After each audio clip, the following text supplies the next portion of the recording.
Hello and welcome to this week's episode of That Real Estate Tech Guy. I'm your host, Jordan Samuel Fleming, chairman and co-founder of Smartphone, the only phone system built for real estate investors. Oh man, is this ever a fun episode? I say that too much, don't I? I say that every time. But this is a really fun episode. My guest today is Kenner French. Kenner is someone I only met at the start of this year, and I am already incredibly grateful that I have. He is an author, an AI expert. I mean, you name it, and Kenner is worth talking to. His book, Modern Millions AI, is an Amazon bestseller, a genuine Amazon bestseller, not a fake one. And is such a fascinating one. His knowledge and understanding of AI and how it can really help entrepreneurs in the finance. But like, how many people don't think about using AI from a tax point of view, from a protection point of view, and all of that? Kenner's really leading the charge and has been for a long time. And I will say this episode kind of goes off the rails a little, mainly because I genuinely love talking with Kenner. I think he's a fascinating man, and he and I could geek out way, way, way too much together. But we really dive into some fascinating AI topics in this one, as well as just sort of some of the mindset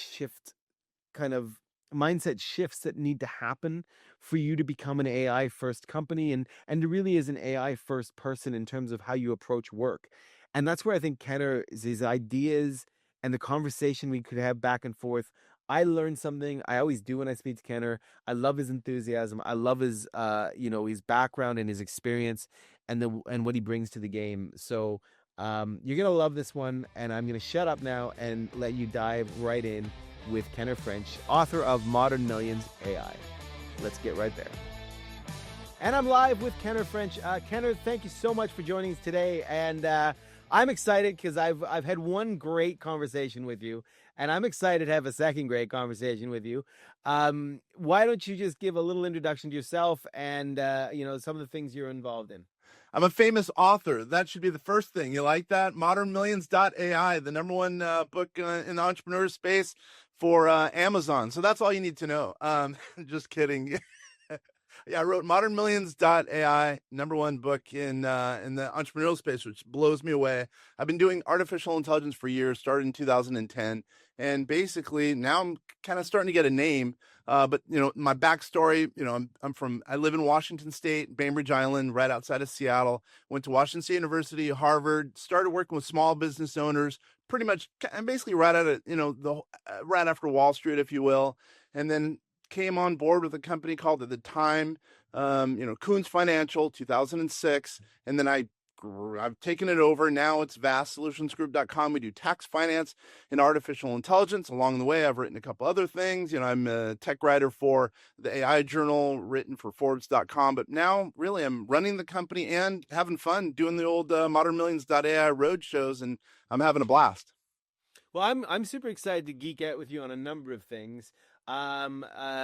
Definitely there's a great conversation we can continue on AI and voice and phones and communication and all of that. I think we got to dive into that. But let's start with your book, because I do want to start there, because your approach, I love that the tag or the subtitle of the book, I think is Make Millions, Save Millions, Protect Millions. Yep, totally. Protect Yep. Millions. Yeah. And so, and that's given that, in Smartphone, we've got about 2,500 active real estate investment companies that use us. And those guys are all dealing with relatively large sums of money. They're looking at building legacy. They're looking at building a solid financial future. So just let's start with your book. Why and what does it bring to the table? Like how does AI going to help them in that space? Yeah. People don't realize that artificial intelligence can actually help with, one, financial growth. Number one. Number two, it can help with saving taxes. And number three, it can help with asset protection or estate planning. And I've been preaching that for a long time. People used to laugh at me. People still do, by the way. People used to laugh at me because, artificial intelligence with, making millions, saving millions, and protecting millions. People didn't think there was a fit. But AI can truly help people in amassing a good net worth, lowering taxes, and protecting your assets. And I'm just kind of, I'm preaching that word. And now it's kind of cool. My son, he used to think I was a dork. He still does, by the way. But he thinks of me as less of a dork because AI is kind of cool now. But still, people don't realize, really, to the extent possible, that they can use artificial intelligence. And some of your viewers and listeners out there, they can probably be using it in their business, in their personal life. And when I say it, I mean artificial intelligence. And I think, there's a light switch moment that happens with most people, I think, where they start, or my experience of AI, there was a light switch moment where I suddenly went, "Oh, I get it now." And I sort of changed my mindset to an AI first mindset, which I always think could what tool could I be leveraging for what I'm trying to do? And that doesn't just mean automation. Sometimes it's thinking through a problem. And that's and it, like I have conversations now with my AI tools where I'm just trying to poke holes in an argument formulating, and at the end of it I end up with a summary that they provide of everything, and a beautiful, it's still my work, it's still my process, but it has been refined, and it probably took me 30 minutes instead of 5 hours of wrestling it with myself. Totally. And So that's mindset change. I'm going to pick on you a little bit. So let's talk about that. This two-way conversation also for the viewers and listeners out there. So when you became AI first, what truly put you over the top? What made you be an AI first person though? Let's dive into that a little bit. I think I think it was for me because I've always been a writer, I've always been a creative Mhm. person, and when I realized that it was an enhancement, not a replacement There of you go. my skills, when I realized that actually I could be better, faster, stronger, um, and and I could accelerate almost everything I do, and I'm already a pretty high performing person. I know. I'm not exactly a slouch, I know. and so when I realized I could take my performance and probably 5x it, 10x it, that's when I went, "Oh no, I get it. This isn't just a buzzword or a Mhm. shiny All object. right. This is a transformational shift in how I do almost everything." And what's going to be the result of that? Because I don't even have to talk. I mean, picking your brain is going to be much more beneficial than me explaining, AI. But what's going to be the result of you becoming an AI first person entrepreneur, et cetera? I mean, from a business point of view, we've Mhm. transformed our company into an AI first company. And that doesn't just mean stupid features. This was one of the things that software gets wrong is there was a period of time when AI suddenly became just putting the name or the letters AI, and Cool. suddenly, like, hey, we're now an AI. Not really. Yeah. For us, it was a transformation of how we viewed our product, how we build our product, how we the how we even think about interacting with our product and with the user interface. Like, I don't see user interfaces lasting for very much longer in software.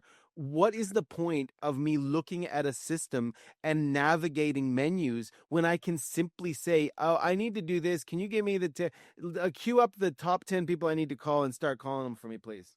100%. So if you're not an AI first person or company, et cetera, in my opinion, I hate to say this, but I'm going to be blunt. You're going to be gone. I've been saying that for years.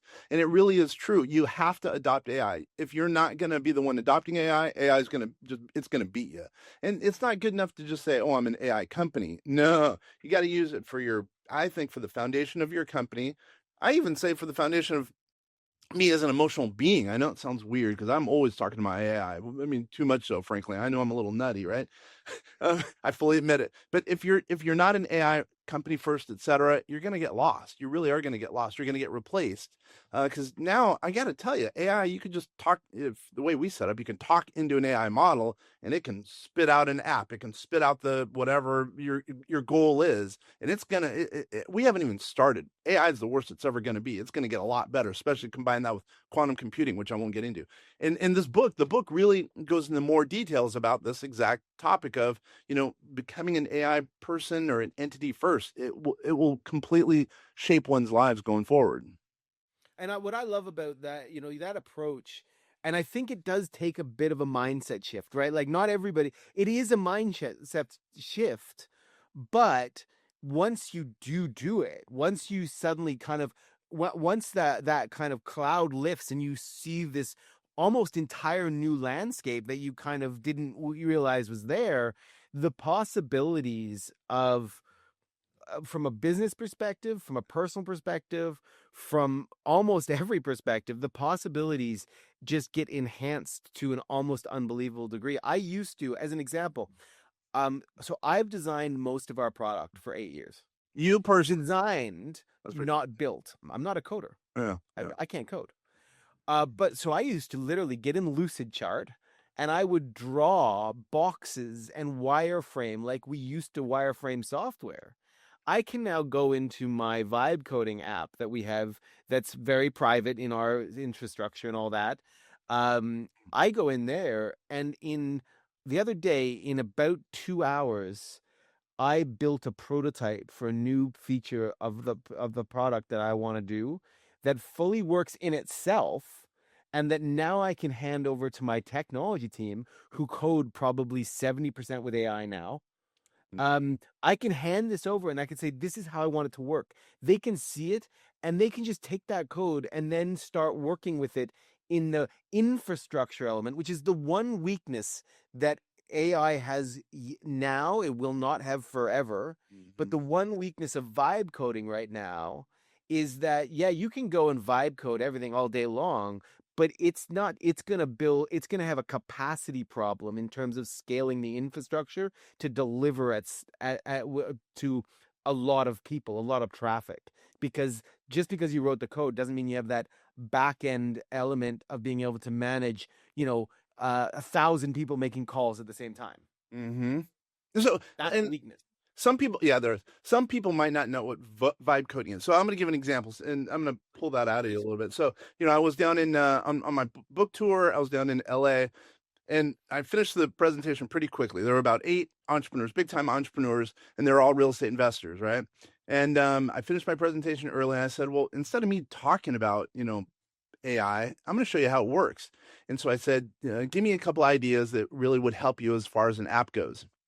And I asked, I'll just give it away. I asked Claude in this case, hey, how can we help get these guys, there are 2 people specifically, to their goal of having an app that can analyze real estate in a certain area very quickly? And the app, it built, I vibe coded. So instead of me doing a bunch of code, which I don't know how to do, you don't know how to do, I talked to, in this case, Claude. We had a little proprietary things thrown in there, but I talked to the app and it built out the software or the app for these 2 guys. And it basically did exactly what they wanted to do, all in during a live presentation.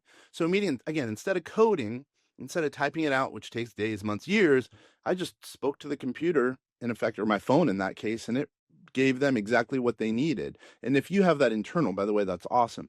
That's the way we'll be doing things going forward as entrepreneurs, as humans. We'll be able to do things that quickly, so there's going to be less of a need for some of the different companies and SaaS companies out there. But I mean, that's what we're going to be looking forward to in the future. I 100% agree, and I think the skill in the software is going to be it's going to be the idea, Mm-hmm. and it's going to be the understanding the um I think the contextual elements of it. Like there's you can build things, but one of the challenges is that if you try and vibe code a relatively large system, you can do that. But the problem is you'll miss a lot of things. Yeah. You'll miss a lot of things, and the skill in coding and software isn't going to be in uh, typing lines and lines of code. It's going to be about making sure all those bits are squared off, about how things move, Yeah. how that's where the expertise is going to be needed, and the ability to make sure it scales. I'll give you an example, man. We're in real-time communications. I can't have lag when we're talking about phone calls. I can't have, if I'm using a CRM and it lags for a half a second, 2 seconds, I may go, oh, Christ, it's slow today, but it doesn't really affect my ability to operate. Mm-hmm. But I can't have that happen on a real time phone call. If it lags for 2 seconds, that phone call is dead. We can't speak. that's where that kind of the infrastructure understanding of scale is going to be I think the bit that is going to be the next kind of thing that AI needs to solve to be truly able to build a vibe code solutions. And think about what you just said, and actually our communication thus far. You've obviously learned AI. You figured out AI. It's going to help you in your business. By the way, a lot of phone companies are way behind. That's something to think about, by the way.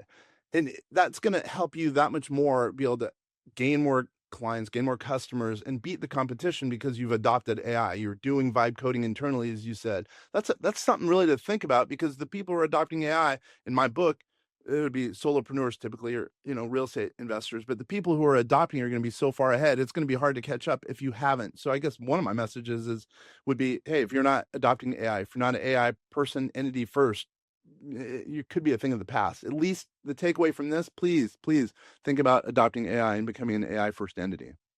And take it if I honest to God, just pay for ChatGPT. Totally. If start out with ChatGPT, because I think it's really user friendly and easy to start out with. Mm-hmm. Start out with it, pay for it, Mm-hmm. and just start chatting to it about an idea you got, and you'll be amazed how quickly you start going. Like if I'm doing LinkedIn posts, all I do is I'll often record a video, because I must admit I still like recording videos. I do. Yeah, I I don't get that. use an AI avatar for it. I'll record a video. I'll chuck the transcript up into my ChatGPT. My ChatGPT knows my writing style. It knows what I Exactly. want.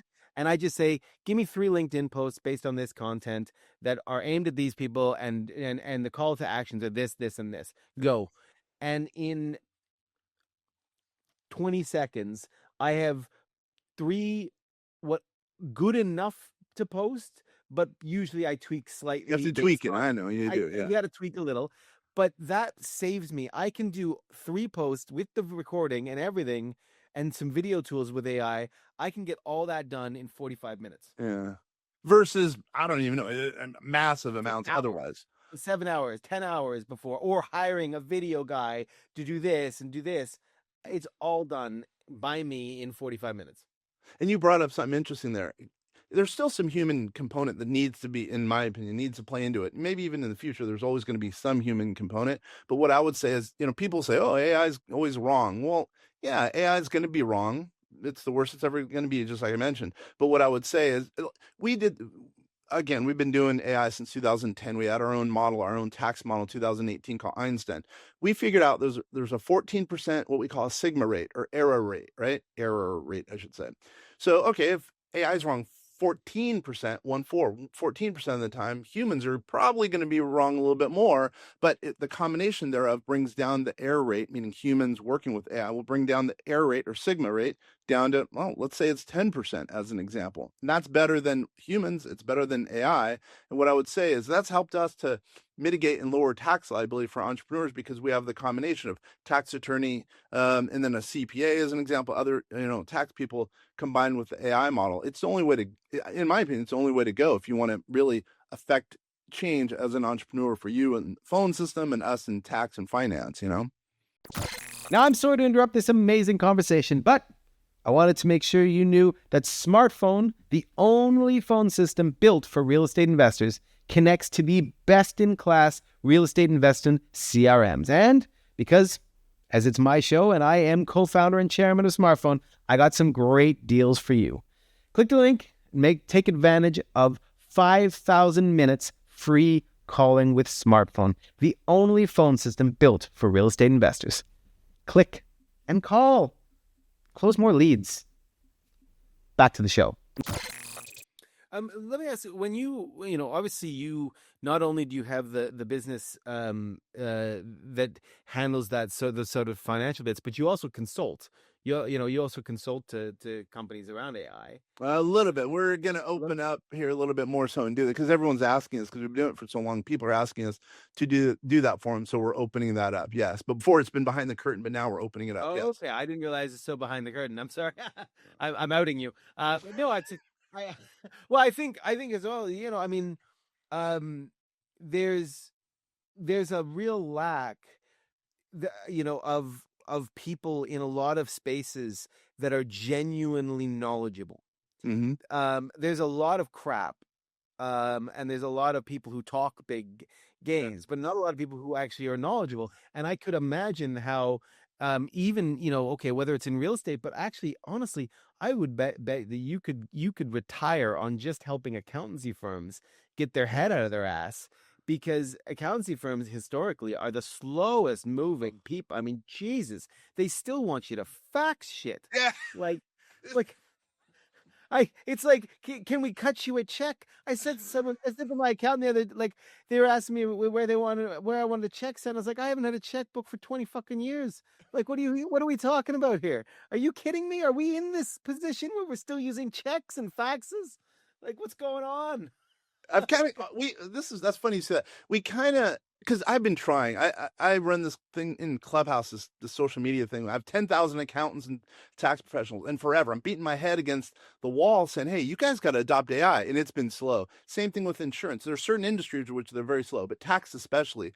So but I think now, hopefully, I just got a call yesterday. A guy he's a big time tax guy. Now he wants to start using, AI. Same thing with a bookkeeping group, big time bookkeeping group. That's the reason we're open up our, behind the curtains. It's been hard, but I think over time, I mean, they have to adopt artificial intelligence. But that being said, the, and by the way, I'm beating a dead horse, I'm sure, at least talking to you about it.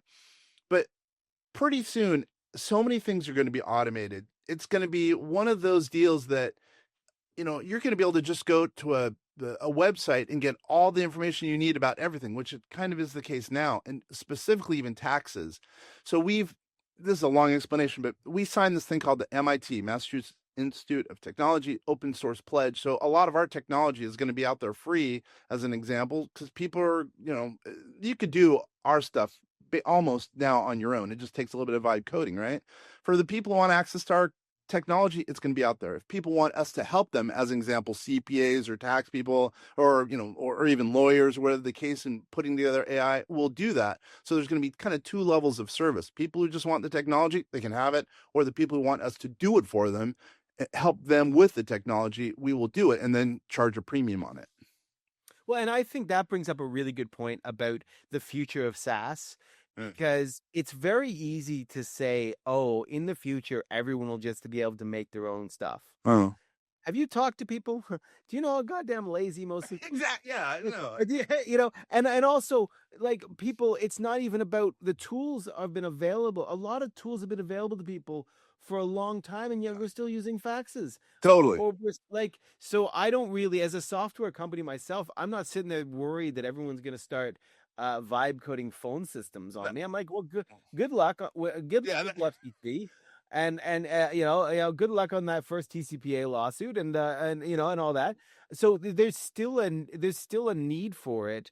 The difference is that, I think, to your point, I think the power that people are going to have at their fingertips as a business going forward is just the information, the speed, Mm. and the intelligent analysis, where that ability to be like, give me all this and look for a pattern for me. Mm-hmm.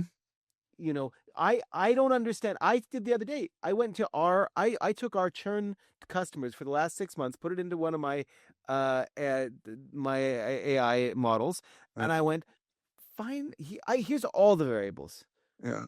What the fuck is going on? Find out. So, give me some patterns here. And I don't remember exactly what I said, but I basically said that. And I gave it free. I didn't direct it because I didn't want to prejudice it with what I Yeah, thought. I get it. Yeah. I just said, man, what am I missing? Tell me what's going on here. And I tell you what would have probably taken me hours, and I probably would have doubted myself, it started to come together and go, well, actually, what you're seeing is this is causing this bit of churn, and you're getting a lot of churn over here. And I had the concrete numbers to back it up. Yep. Yeah. That's Well, hold on. problem solving. By the way, I get your story, but it just hit me. You're in a better, I know a couple of kids who are looking for jobs, And I'm like, you're gonna get screwed. You're never gonna find a job. It is what it is because AI. But it just hit me. You're in an industry where if you're adopting AI, you've got a barrier or a moat around your business. It's going to be hard to do AI and replace phone systems, even though there's going to be AIs talking to one another, but or avatars talking to one another. But you're kind of you're in actually pretty good shape. I think we are in a couple senses. One, in the real-time communication sense, it's not that easy to be able to, like, you could, I've seen people vibe coding phones, and I'm like, good luck getting Really? 500 people. Yeah, good luck getting, yeah, with Twilio at this point, you could vibe code a phone system in a day, less than a day. Hmm. The problem is going to be when you try and get more than 5 people using it. Well, plus there's rules. Aren't there like FT? And it's a compliance barrier as well. There's an enormous compliance burden in telecoms that most people and most vibe coders don't think about it, and they're gonna think about it when they get the FCC or the TCPA coming down and slapping them with a lawsuit. Yeah, phone systems are very complex. I'm surprised someone could vibe code in that. That's more than I could be able to do. Have you, just out of curiosity, Getter, have you ever heard of something called VCon? No. You are gonna geek out and love this. So this is specifically a telecoms thing, and this is the cutting edge.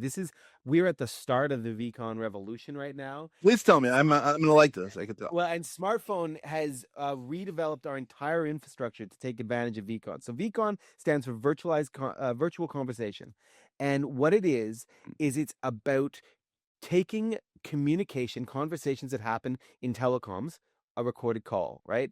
Mm. You have a call with someone, and translating that into structured data that can be easily ingested by AI.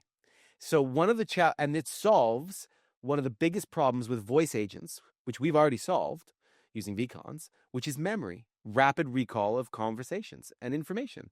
Because if you have unstructured data, i.e., a transcript of a conversation, an AI can go in and look at that and quickly scan through and find it pretty damn quickly. But it's not quick enough. It's not quick, and it could take 2 seconds, 3 seconds. If it's a 45-minute call, they're not going through that transcript and making sense of it quick enough to make it usable.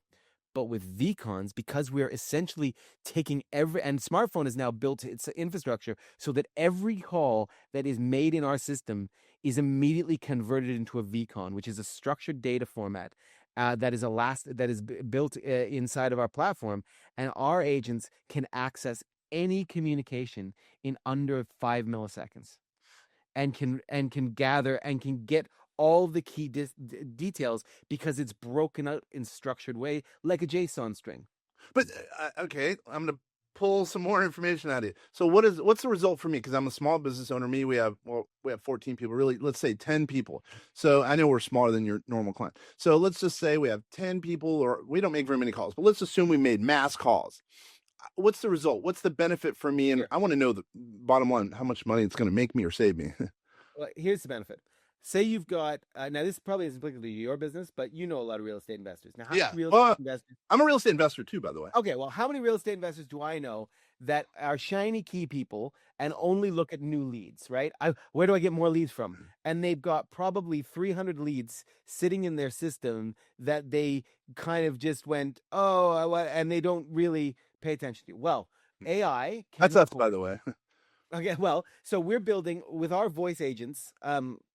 You have a follow-up agent, right? A follow-up agent where you can say, these are all my leads, follow up and try and push them to the next stage, right? Okay. And here's where memory comes in.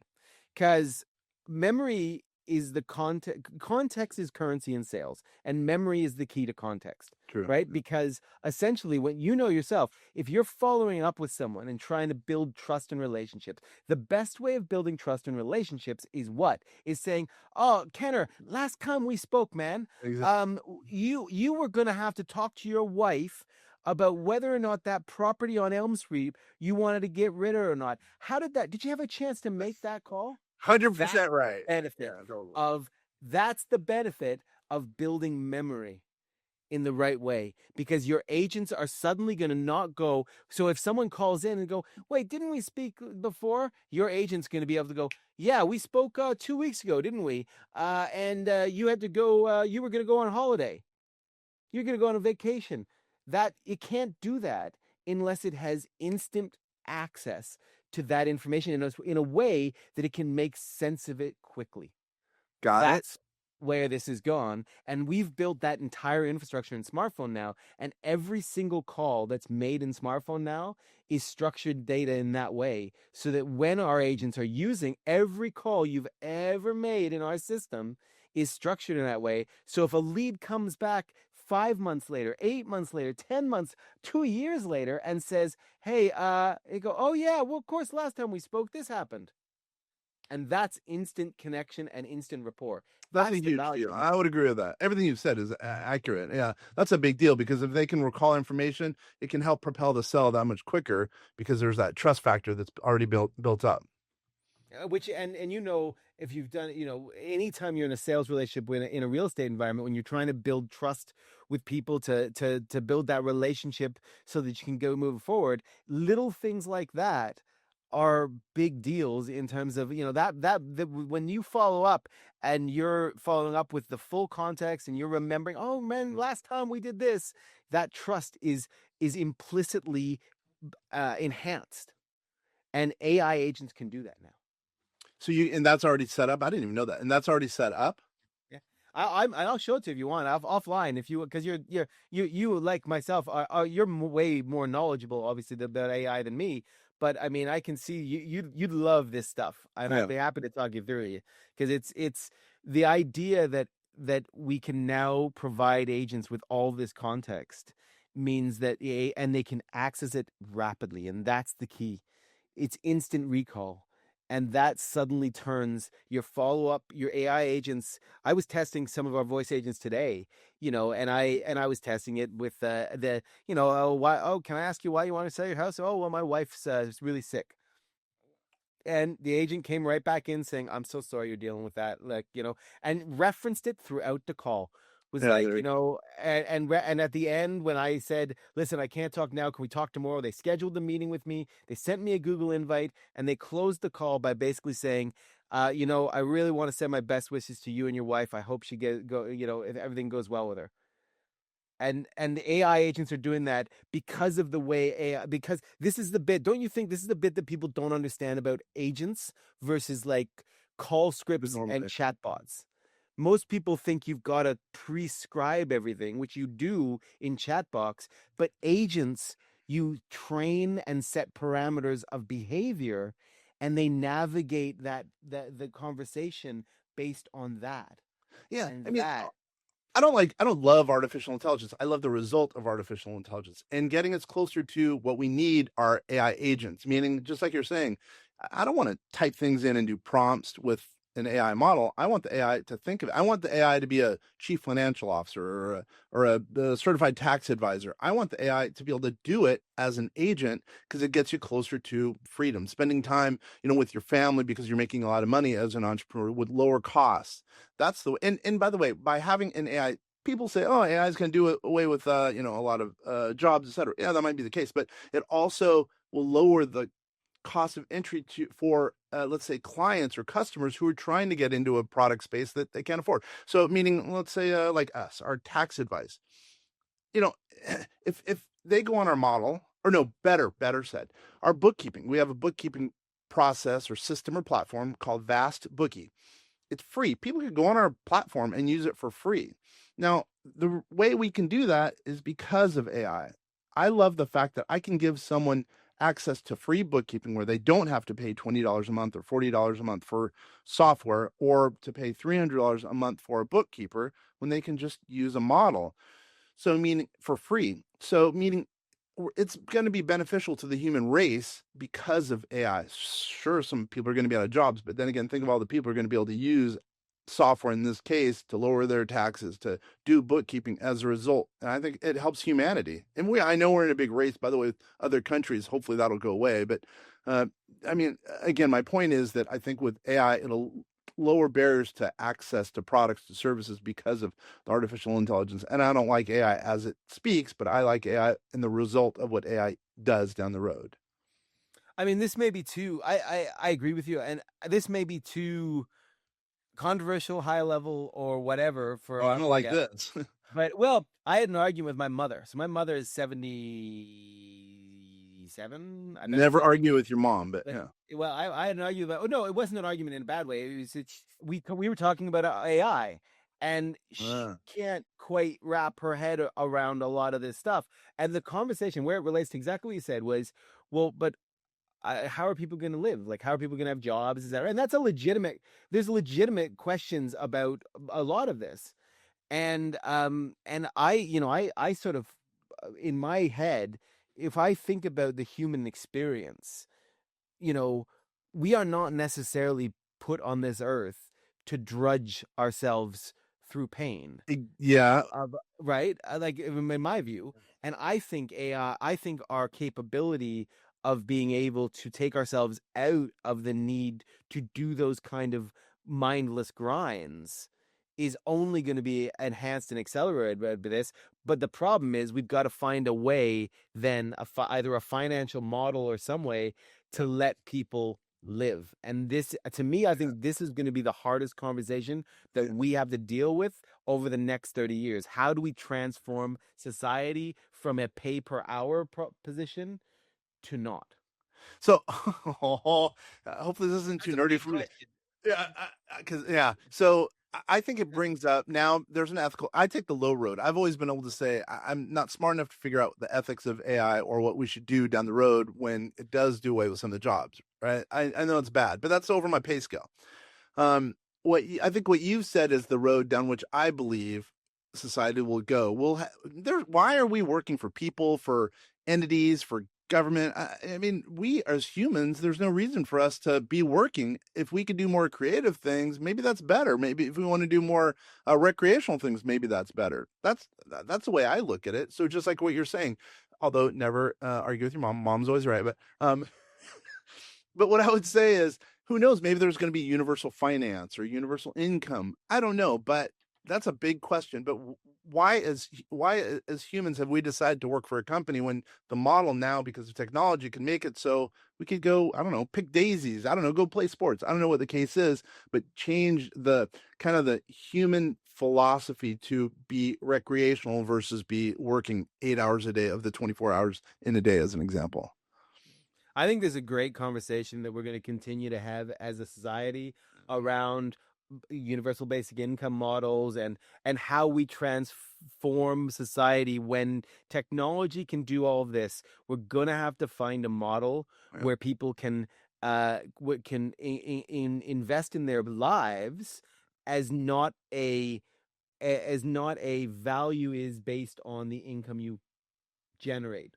totally, totally. And that's going to happen as a conversation. I'm too dumb to figure it out, You too. but Yeah. those conversations are the inevitable byproduct, I think, of this shift.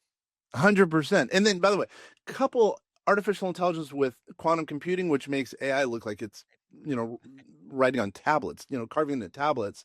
That's going to make things, I mean, really propel. Like AI is like ridiculously dumb compared to quantum computing. So if that's the case, just think of where we're going to be in, I don't know, probably 5 to 10 years. And I won't get into the specifics of that, but I think that really is going to open the Pandora. I don't want to say Pandora's box. It's really going to change society in a huge, huge, huge way. I think we are at the point where I think sometimes about people in the 60s who thought they'd have jetpacks by the year 2000 type thing, and they're disappointed to know that we're still using the fucking subway. I'm like, and we still have trash in the ground outside. That said, I think when I look ahead, I think with AI and some of the technologies that you're talking about, which I don't know enough, more than this much about, Mm. um, I genuinely feel like those transformations, like transformations of a type of which it will be as drastic as someone who was in 1790 looking at 1940. Yeah. Yeah. Like, I you don't. know, Mozart was, if when Mozart was living, you had horses if you were rich enough, and all that. And I think right now, if I think ahead 30 years, I can't fathom what changes could actually be here. Totally. Shrink it to maybe 10 years. Just think And we're gonna have robots. We're gonna have robots in our place. Oh, can I take a step and back maybe? the iPhone, right? iPhone's really cool. I think it's the greatest investment invention that's happened in the last, whatever, 30 years, right? But just think about this. It can't pick up anything, right? But just think about if this were connected to a robot that could pick up things. So you can have a phone that dislodges from the robot, and that robot can pick up things. So I think robots that are AI enabled, quantum computing enabled, are going to just change lives. Number one. Number two, it's also potentially going to do it for the bad, meaning there's going to be countries that are going to be fighting with one another over with robots at the forefront. That's going to be scary. But yeah, that's above my pay scale. Hopefully I won't be around when that happens. Just kidding. I shouldn't have said that. Well, and I do think, yeah, like the one challenge we are gonna have is that nobody can screw things up as much as we all can. Like Yeah. if the human being has managed to screw up more things over time through arrogance, ego, pride, whatever, and that is my probably only fear really, is that what we will end up doing is pride cometh before the fall, and that to me is the biggest red flag. But I mean, God, we've gone pretty far astray, and Sorry. I suspect you and I could go pretty wild tangents. Um, let me just, so I'll bring it right back to two things. Number one, I can't remember when I saw, because you were in Tampa earlier the year. I can't remember if you are someone who enjoys whiskey or things like that. Every once in a while. Why do you ask? Well, I ask because you are definitely a guy who's going on my list. I actually purchased with a buddy of mine a cask of single malt scotch, Uh-huh. and we've been maturing it, and we're about to bottle it. So something tells me that I'm going to bring it to the next Tampa, and you and I are going to sit down for a long while with a bottle of whiskey and talk AI. You got a deal. You got a deal. Or phones or music. You and I, we have a lot in common. Yeah, and so to close it off, I mean, I think Modern Millions AI is something that every business owner should read. Thank you. I So agree. I'm going to say you're right. Amazon says I'm right. Says you're right because we're the number one in the entrepreneurial space. So yeah. So what I'm going to do is I'm going to close this podcast by just putting the final plug. Modern Millions AI. Go to Amazon. I will put a link in the podcast Please. description so that you guys can access it. It is. I bought it through Amazon. It is definitely worth. I actually got the Kindle. But it is definitely worth it. And just as a way for me, I think it is, if you're not fully convinced or you haven't figured out exactly where AI can help you, I think it also does a great job of probably moving people's mindset. Mm, It's not just the, like, I think the mindset of going, oh, I didn't realize I could think about it like that, totally. is something that I think your book does really well. So I'm gonna put a plug to everybody to please get a copy, and I'd like to have you actually come talk live to the smartphone community at some point, because I think you've got a great story to tell and a great way of opening people's minds around AI. You got a deal. I'm totally into that. Hanging out with you and hanging out with your community. I'm down with that. Excellent. Well, Ketter, fantastic to see you again. And I mean, again, I knew I was going to enjoy tonight's conversation. So I knew I was looking forward to it. So I appreciate you coming on. Sounds like a deal. Thanks for listening to another amazing episode of That Real Estate Tech Guy.